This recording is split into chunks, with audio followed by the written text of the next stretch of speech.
So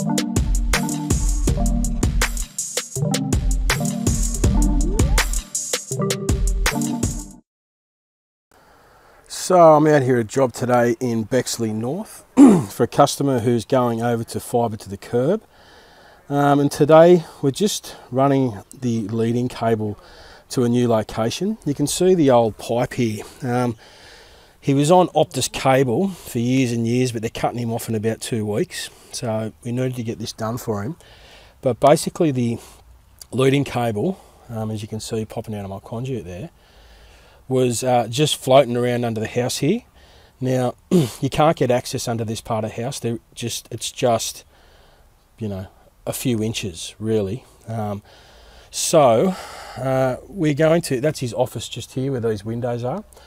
So we were going to run it down to a back room, but we decided against it. So we're going to put it directly in his office. So all I'm doing today is just extending the Telstra conduit over to here, and then we're going to run a bit of flex, put a box on the wall, go through the wall, and then put a socket on the inside part of the wall there.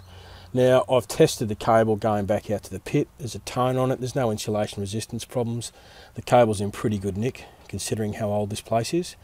So as you can see, I've just dug a little trench here, got my bend there. I'm going to put my flex on now, saddle that up to the wall, put a box on the wall, take it through, mounting block on the other side of the brick wall, and put my socket on. So there you go. So this here, you've got a brick foot coming out here, so we've had to use flex to come up. So we've got our box on there. That's all filled back in now.